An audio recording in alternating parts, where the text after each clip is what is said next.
Assalamualaikum sahabat tanam-tanam, ketemu lagi dengan Abi Khalif di channel Tanam-Tanam. Kali ini saya mau update kondisi anggur kita.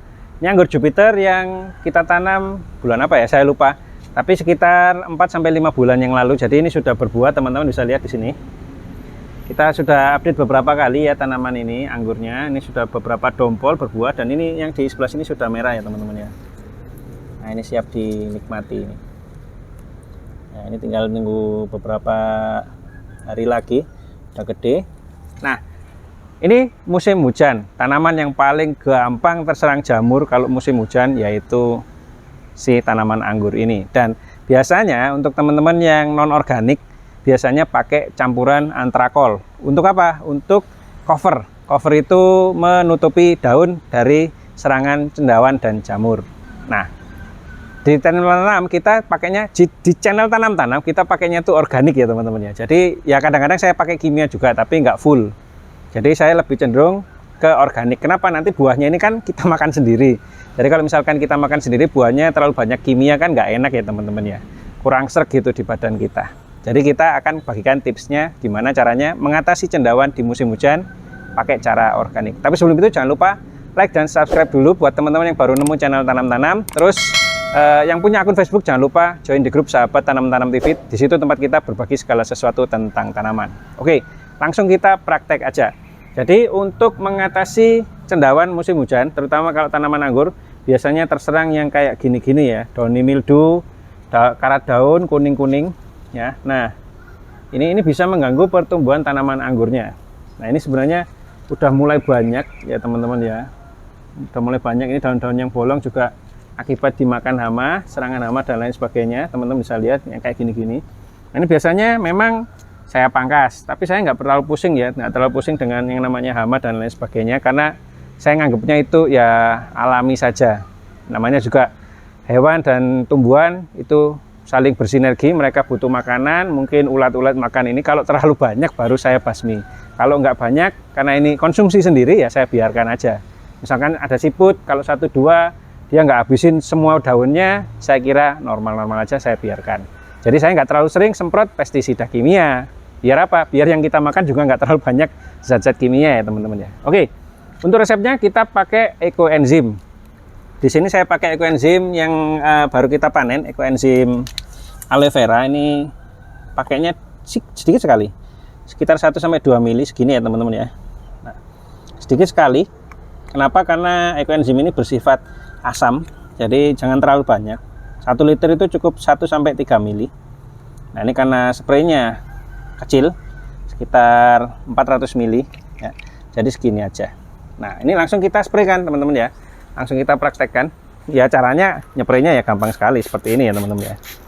Nah cuman karena satu hal yang perlu teman-teman ingat, ini adalah organik, kita nggak bisa menjamin 100% langsung cespleng kayak pemakaian kimia ya teman-teman ya. Jadi kalau kimia itu kena karat-karat daun, downy mildew kayak gini, itu spray sekali mungkin langsung KO.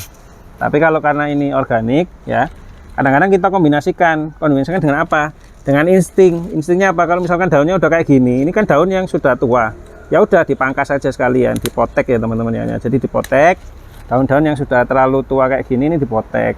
Nah kadang-kadang ada ngangat atau kupu-kupu, ada semut seperti ini ya biarkan saja.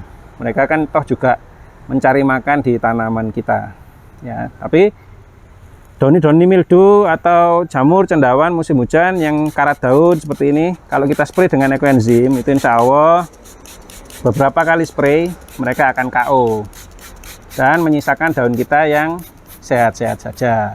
Nanti perawatan selanjutnya teman-teman tinggal melakukan pemangkasan, karena anggur ini setelah saya cek-cek di channel teman-teman yang lain, para petani anggur, para penggemar anggur ya, itu memang pemangkasan itu sangat penting. Jadi pada waktu kita ingin dia terjadi nutrisi balik, nah itu pemangkasan di pucuk itu perlu kita lakukan. Terus pemupukan itu juga sangat rutin, dan mereka ini memang rentan dengan yang namanya penyakit, terutama anggur-anggur impor ya. Nah seperti ini dimana-mana pasti kena, terutama kalau musim hujan. Kalau musim panas saya nggak nemui, kemarin kemarau ya, nggak ada yang kena daun seperti ini ya. Jadi ini memang harus kita treatment, dan ini treatmentnya organik. Karena organik ya, saya pegang sprayer ini, kena spray pun di tangan saya itu santai-santai saja. Saya juga tidak perlu pakai masker. Bahkan ekoenzim ini oleh para penggemar ekoenzim, orang-orang yang berkontribusi untuk membuat ekoenzim di masyarakat, ya, komunitas ekoenzim itu digunakan sebagai penjernih udara, ya. Teman-teman bisa cek nanti, banyak sekali kontennya di YouTube, ya. Pada waktu kemarin COVID-19 melanda Indonesia, nah itu orang-orang yang menyumbangkan ekoenzimnya untuk diapakan? Dispray ke udara. Jadi fungsinya apa? Untuk memurnikan udara dari polusi. Nah, kalau cara kerja ekoenzim sendiri seperti apa sih kok bisa dia itu dipakai untuk memurnikan, dipakai untuk pestisida, dipakai untuk pupuk organik. Kenapa kok dia bisa sedemikian rupa hebatnya? Nah, itu nanti teman-teman bisa cek video kita pada waktu kita membuat ekoenzim. Tapi intinya sebenarnya enzim itu seperti sebuah mata kunci. Jadi kalau bakteri itu seperti sebuah bulatan gitu ya. Terus ekoenzim ini adalah kunci yang bisa memecah si bakteria tersebut. Jadi mikroba jahat itu kalau kena ekoenzim dia bisa mati. Karena apa? Pecah. Pecah kenapa? Karena enzimnya tadi seperti mata kunci yang membuka ikatan-ikatan di dalam si mikroba atau jamur atau bakterinya tadi. Nah, terus untuk polusi udara, polusi air itu ekoenzim ini juga sangat bagus sekali ya teman-teman ya. Jadi teman-teman kalau misalkan punya sampah organik di rumah dari kulit limbah buah dan sayur, jangan dibuang, buatlah ekoenzim. Karena nanti kalau misalkan teman-teman over berlebihan buatnya, itu teman-teman bisa sumbangkan ke alam. Dibuang ke sungai itu nggak apa-apa sama sekali, malah bagus. Dibuang ke danau menjernihkan air. Disemprotkan ke udara, dia memurnikan udara. Jadi memang sangat luar biasa. Kenapa kok bisa seperti itu? Karena pada waktu sampah organik itu kita diamkan di dalam tanah atau kita diamkan terfermentasi biasa, yang terjadi dia biasanya menimbulkan gas metan, terutama kalau dimakan ternak. Jadi kalau misalkan dimakan sama hewan ternak, nanti keluar jadi kotoran. Nah, yang keluar itu gasnya gas metan. Gas metan inilah yang mengakibatkan pemanasan global. Tapi kalau kita membuat ekoenzim, ini berbeda. Gas yang dihasilkan adalah gas O3 atau bisa membantu nanti ozon di di atmosfer bumi kita itu menjadi lebih dingin. Jadi gasnya yang dihasilkan itu yang berbeda. Jadi buatlah ekoenzim di rumah sebanyak-banyaknya nggak apa-apa. Nanti ya kalau misalkan ada yang beli dijual juga nggak apa-apa, nggak masalah. Karena apa? Karena kita kan bikinnya pakai gulanya kan beli. Tapi kalau misalkan mau disumbangkan ke alam, disemprotkan ke sungai, disemprotkan ke udara, itu juga nggak masalah sama sekali. Dan ini sangat bermanfaat ya. Mau dispraykan ke tanaman itu sangat aman sekali, organik, tidak mengandung racun, tidak meracuni manusianya, ya. Jadi buah-buah yang kita makan nanti hasil panenan kita sendiri di rumah, buah anggur, buah apapun yang kita tanam di rumah jadi lebih sehat. Seperti itu ya teman-teman ya tipsnya. Silakan bikin ekoenzim sendiri di rumah. Kita udah buatkan tutorialnya lengkap, langsung dicontek saja.